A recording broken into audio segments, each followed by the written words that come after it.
I'm Susan Jabinsky with Morningstar. There's been a lot of talk in the financial media lately about the convergence of public and private markets. And as a result, interest and investment in semi-liquid funds, which make less liquid private assets more accessible to individual investors, is on the rise. Should you consider adding semi-liquid funds to your portfolio? How do they work? And what are their risks?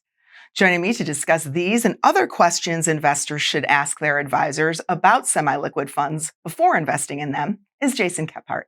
Jason is the senior principal with Morningstar's multi-strategy asset ratings team. Great to see you. Thanks for having me. All right, let's start at the beginning. What are semi-liquid funds? Semi-liquid funds go by a lot of different names. Some people call them evergreen, some people call them perpetual. There's a few different vehicle types that fall under this. But in general, we're talking about is a fund that doesn't offer daily liquidity like you would get in a mutual fund or an ETF, but also doesn't require you to lock up your money for years at a time, like traditional drawdown funds, which were the most common way people access private markets, in the past. Okay, so you mentioned that they're called a bunch of different things, semi-liquid funds. And, I've also heard about interval funds. So are interval funds and semi-liquid funds the same thing? Are there different types of semi-liquid funds? Explain that. Yeah, there are basically four main types of funds we think of as semi-liquid. And when we're talking about semi-liquid in this context, we're talking about the semi-liquid funds that are available to non-qualified purchasers. We're thinking about like the democratization of private markets, which gets called often. And that means your interval funds, which are generally available to anyone through a financial advisor, tender offer funds, which are also generally available through a financial advisor, non-traded REITs and non-traded BDCs, which are not funds, but essentially function as a fund. Non-traded REITs focus, as you would guess, on real estate investments, and BDCs are business development companies. This is kind of the direct lending, the private credit that everyone's talking about. There's like a requirement that 70% of the portfolio has to be loans to middle market companies to qualify for the tax status of a BDC, which gives some advantages to the shareholders. Got it. So let's talk a little bit about liquidity and what are the types of liquidity related questions an investor should be asking their advisor if the advisor is approaching him or her about, considering semi-liquid funds? Yeah, it's like one, I think, big picture, how much liquidity do you need in your portfolio? It's probably true that 100% of people don't need 100% of their portfolio to be 100% liquid 100% of the time. But you really need to think about how much illiquidity can I really bear? Longer term goals, you probably can bear more. Shorter term goals, you probably should be as liquid as you can. But in general, what we see with these funds is they'll typically be like 5% of the fund's assets will be available for redemption quarterly. That's the most common thing we see. So now, as you sort of alluded to, semi-liquid funds are really a wrapper that give investors access to some sort of portfolio of less liquid securities. So you talked a little bit about some of the types of investments that are held in these funds. Are there particular pockets of that are more or less popular right now with advisors? Right now, private credit is getting all the buzz. We're seeing a lot of flows that way. Funds like Cliffwater, Blackstone Private Credit are really taking in a lot of money. And it really is the high income you can get from private credit right now relative to where yields are, particularly as we enter what most believe will be a rate cutting cycle. Right. So, staying on the liquidity topic for a minute, have we seen any liquidity sort of crunches with any semi-liquid funds? What can investors expect is if, say they want to get out and some other people want to get out at the same time too? Yeah, I think that's the challenge is if everyone wants to get out at once, you're not going to be able to kind of get your full redemption probably. What's likely going to happen is you're going to get prorated. And so say both of us ask for $10, we might both get $5 back. And then we have to reapply the next month. We have seen some liquidity stress in like real estate. Some firms have managed that much better than others. Blackstone, real estate income made a lot of headlines, but they managed through the liquidity very well. They met their 5% redemptions quarterly as promised, and they made it through the other side, and they're no longer in a proration period. Other real estate investment trusts like Starwood have had to cut their 5% quarterly redemptions to 1%, which is not a really good investor outcome.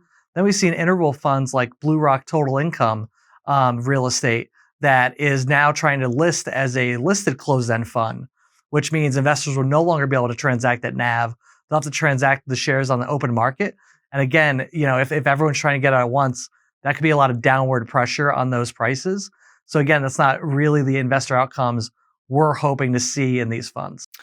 Now, obviously, investors need to understand what their semi-liquid fund, is investing in. They need to understand, when they can tap into it, what amount they can take out when they can tap into it. But then let's talk a little bit about how they fit into a broader portfolio. Now, our advisors, when they're talking about semi-liquid funds with clients, are they generally talking about them as, completely separate asset classes?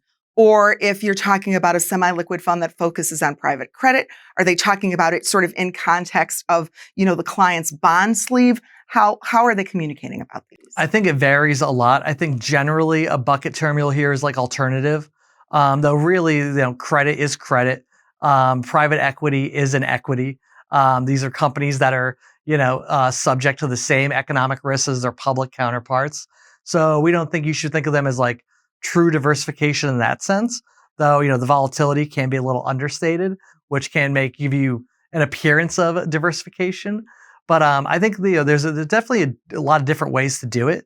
But you really want to think about like what are you adding to the portfolio and how are you managing the overall risks, because everything's going to have trade-offs.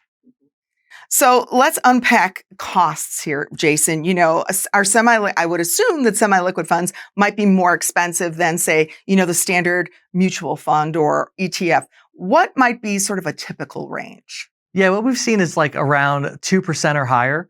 Especially there's a lot more incentive fees, which are extra fees paid to the managers if they hit certain return targets.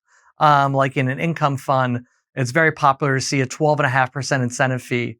And that's what you should expect to pay because income is kind of pretty predictable. So you should kind of expect that. And, those fees can weigh. They also use a lot of leverage though, which can kind of make up for it. But I think if you're used to the fees we're seeing in mutual funds and ETFs, particularly with all the downside pressure we've seen, we have not seen that yet in alternatives, these semi-liquid funds, but I think it's very early days. Mm-hmm. And I think for these things to really gain traction, we're going to start to see some fee pressure, but I think it's not going to happen tomorrow. Now, you mentioned leverage. So let's talk a little bit, what are some of the other risks besides, of course, liquidity risk that, an investor might encounter with a semi-liquid fund? Yeah, there's definitely leverage, which magnifies returns and magnifies losses. So you need to be aware of that. But I think the liquidity is really the key risk because the real challenge would be if you have everyone trying to get out at once and the managers aren't able to manage through that liquidity, they might have to transact some really illiquid securities at prices that are much lower than what's marked on the balance book. And that's kind of what's going on with what we're seeing with like the Blue Rock fund that's trying to list as a closed-end fund to avoid having to force those transactions. So the real risk is that once you have all this stampede of the exits, it kind of becomes like a downward spiral. So that's kind of what I would really be concerned about. And that's the hardest thing to predict is how is everyone else in the fund going to behave? Right. So let's talk a little bit about performance. Can you sort of talk a little bit about how semi-liquid funds in general have performed? Have they historically sort of compensated for that liquidity risk and leverage and any other risks that they might have? I'd say a lot of it's really new, but in general, the funds we've seen that have longer track records, it varies, as you'd imagine. The ones that are more equity focused haven't kept up with the SP 500. But the credit ones have done a pretty good job of delivering higher income, and we haven't really seen the issues there that we've seen in real estate. But then again, it's been a kind of a golden period for private credit. They are floating rate, so rates going up was actually a good benefit for them, and default risks in credit have been really low. So, you haven't really seen the same kind of shocks to the private credit market in the most recent period. So it's been a great time for them and they have done a pretty good job on average. Okay. So now Morningstar recently began rating some semi-liquid funds. So talk a little bit about the methodology that Morningstar uses for these ratings. It differs a little bit from how our Medalist rating works for mutual funds and ETFs, right?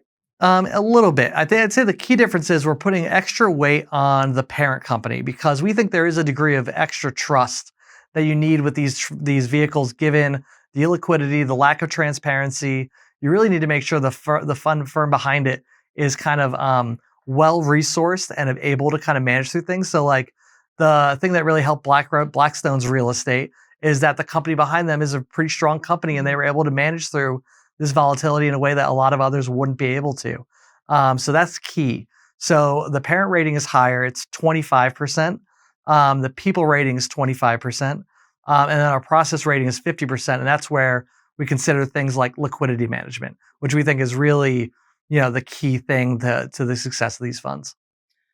So, Jason, of the 6 or so semi-liquid funds that Morningstar has rated so far, are there any sort of standouts in the bunch? Yeah, I'd say PIMCO Flexible Credit Income is one that kind of stood out to us. What we really felt comfortable there is it has a decent track record. It launched in 2017.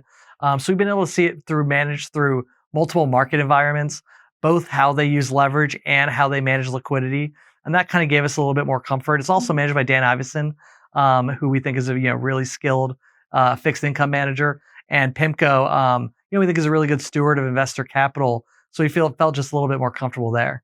Now, for the semi-liquid funds who maybe didn't get such great medalist ratings from Morningstar, is there anything that sort of united them? Any traits they had in common that maybe made us, a little bit more nervous about them as investments? Yeah, I would say a common thread was either they had very short track records, and so we really haven't seen that management through multiple market cycles. And when you have a new fund, it's hard to know exactly what you're going to get. Even when the manager says all these great things, we need to see it in action first before we're really going to have confidence. I'd say that was a common theme. And then also, we talked about the fees can be very high. Some of the funds we looked at, the fees were a bit prohibitive, and that kind of held us back too.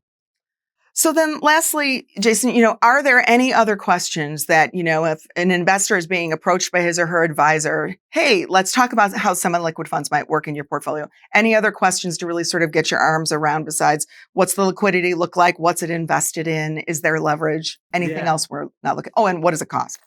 Yeah, I think the other key thing is what's the plan to rebalance? Liquidity doesn't just mean getting your money back for withdrawal, but if there's a period where public stocks and bonds have a drawdown, your semi-liquid fund is going to grow bigger. But you probably want to be able to pull from that to invest in what's gone down, buy low, sell high. But with these funds and the limited redemption periods, that might not always be very easy.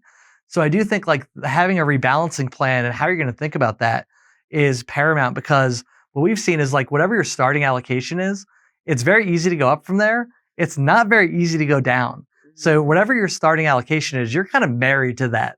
So if you're thinking about dipping a toe in, if you're alt curious, maybe start with a small allocation, get comfortable with those redemption windows, and build up to your kind of full allocation over time. Well, thanks for your time today. This was really interesting, Jason. Thanks for having me. I'm Susan Javinsky with Morningstar. Thanks for tuning in.